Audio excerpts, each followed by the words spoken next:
Um, and then we went back from the Gulf after spending June, July, and August there, I think, and it was stinking hot the whole time. Okay, yeah. No air conditioning. The only time I was dry was when I had a shower and took some clean clothes onto the upper deck, and the wind of passage dried the shower water, put on some clean clothes, and 20 minutes later they would be soaking wet. Yeah, wow. And curiously, when we left, we left in the evening, and we got to the Strait of Hormuz about midnight, so we were leaving the Gulf then. And it was blowing force 8, and I was wrapped up in pyjamas, uniform, foul weather gear, all sorts of extra stuff, because it was so cold. Oh my gosh! And I looked at the temperature, and it was 86. Oh! But it just felt freezing. Mm-hmm. How funny. Yeah, extraordinary, isn't it? So then, of course, we took the ship back through the Suez Canal back towards Malta. And because of the difficult time we'd had, we were granted a week's leave for the whole ship's company. But a day out from Malta, we received a signal saying, your annual inspection will be in 3 weeks' time. Oh. And the ship was in a terrible state because we hadn't been able to cope with the rate of corrosion. Right, okay. In the bad weather. And as first lieutenant, I was responsible for keeping the ship clean. So I went to the captain and I said, we have our annual inspection in 3 weeks' time. And he said, well, that puts a kibosh on the leave. And I said, well, I don't think it does, sir. What I would like to do is send the port watch on leave for a week tomorrow, and the starboard watch on a week's leave when they come back. And during the leave period and for the final week, we will work every hour that God sends. And he took his career prospects in hand and trusted me, and I said, and you, sir, will be in your overalls working like everybody else. He said, okay. And so we worked and worked and worked, and we got the ship absolutely sparkling. And when the Admiral came on board to inspect, he walked around the ship and looked in every nook and cranny, and everything was absolutely up to scratch until we got to the rum store. Oh, okay. And the rum was served in stored or provided in glass containers, which was surrounded by raffia, straw. Right. Okay. Yeah. And they were all standing neatly there. But he found a loose piece of straw, and he said, "I found it! I knew I'd find something." And now, what would happen if you hadn't cleaned the ship? What would have been the like fallout of? Well, we would have been told you were given another week, or if it was very bad, 2 weeks, and it would be expected to be in tip-top condition. And of course, that would be a black mark for the captain, and ruin his career prospects. Oh, okay, wow. So it's really serious. Yes, it was. Wow, okay. So, what a great time I had in HMS Leverton. And so did my wife ashore, because she had been sent out. It was what was called a married accompanied job. Okay. So she came out and we hired a flat, and Malta was a highly religious place in those days. Okay. We lived in Sacred Heart of Jesus Flats, Okay. Immaculate Conception Street. Oh, okay. Is that where all your 4 children came from? No, just one was conceived there, and he became a priest. Oh, no way! Isn't Wow, that that's extraordinary? wonderful. I love that. And later on, we went back to Malta for a holiday many years later. And the first night I spoke to the head waiter, the wine waiter in the restaurant, and I said, "What's the best Maltese wine now?" And when we'd been there before, it was stuff called Marzavin, Okay. which was absolutely hideous. Oh.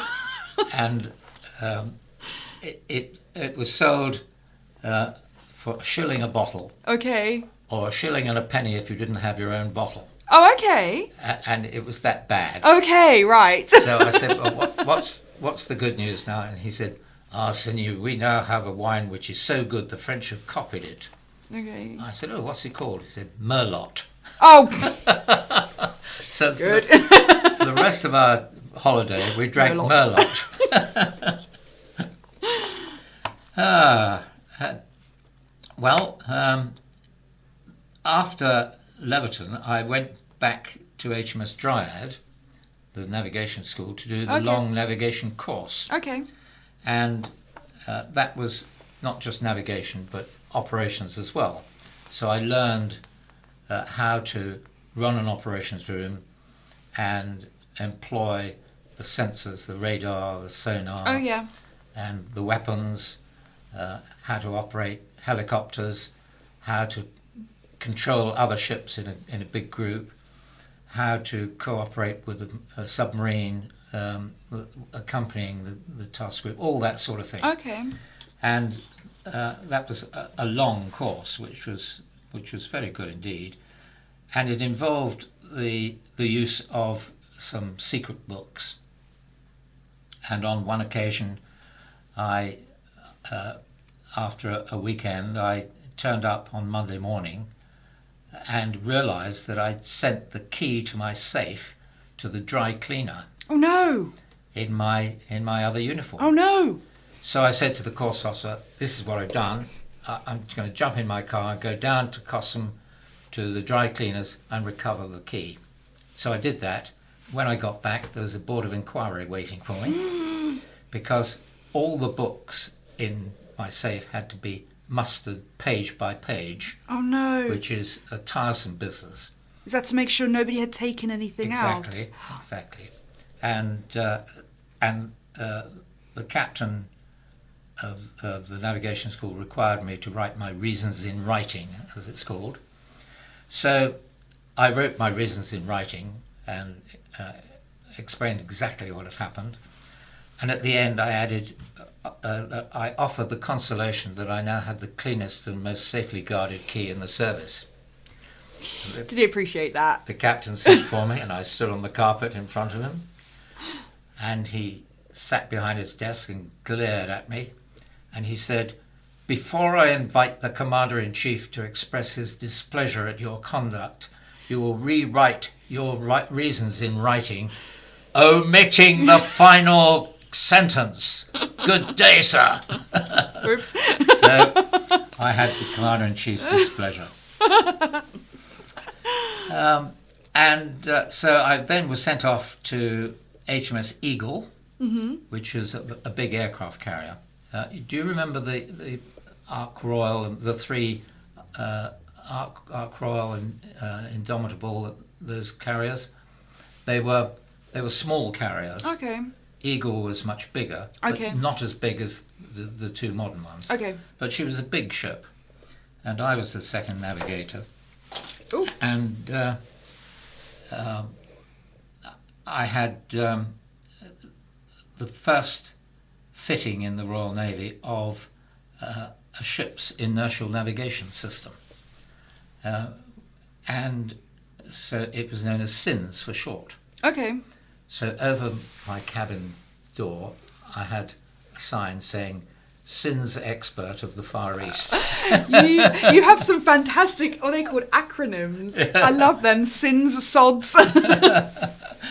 And that was okay, except that unfortunately the first navigator and the commander took a dislike to me. Oh no!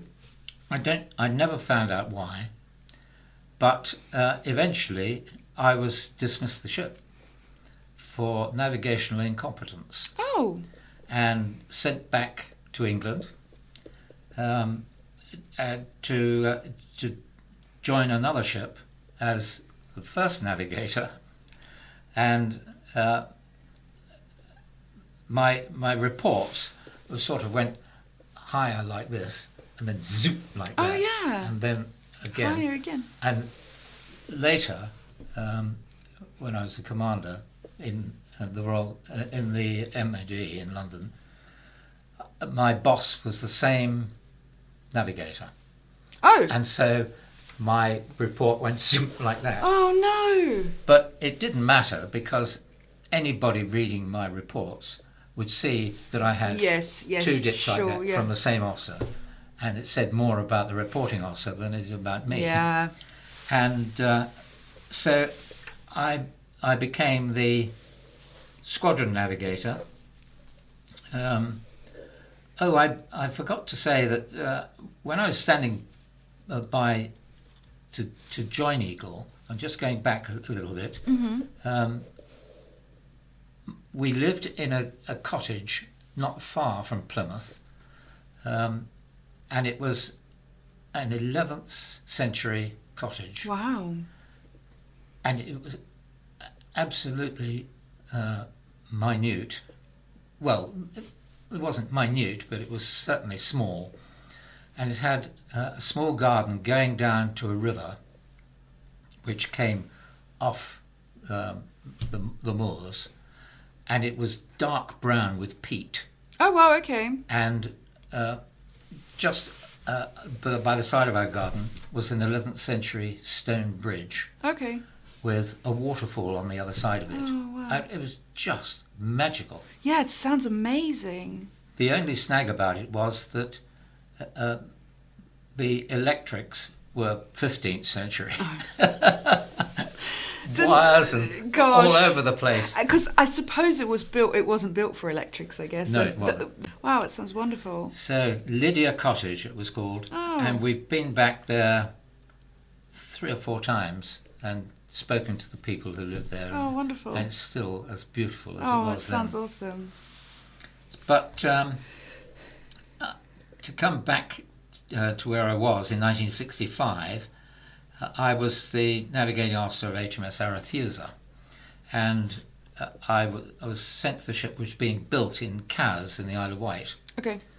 and at John Samuel White's yard, and she was the last warship to be built there. Oh wow. Okay. And the day I joined, the completion date was put back by 9 months. Oh wow. So I now was in a ship that wasn't going to go to sea for 9 months. So I thought, well, I must keep up my navigational practices. So I used local facilities to improve my navigation skills. That is to say, I went sailing. Oh, okay. I like how you've put it though. That's perfect for a CV.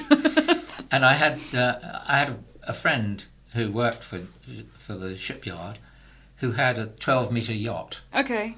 and I became his navigator. And the best race of all was the Round the Island race, Okay. and there were 165 boats in this race when we started it, and she was the biggest yacht and went like an express train Oh wow. Okay. in a good blow, and we sailed down the Solent around the Needles, and just on the other side of the Needles there's the remains of a wreck of a ship, which is dangerous. It's wrecked many a yacht. Oh okay. but I'd worked out how to get round close in and pass it. Okay. And so when we went round the Needles Rock, we went within 2 feet of the rocks. Oh, okay. And then got past, and so we had a big lead, and we eventually got round and established a record for the fastest well done. passage around the Isle of Wight, Yeah, that's good. and held that title for 14 years. Wow. Interestingly, I can't remember how long it took. It was something like,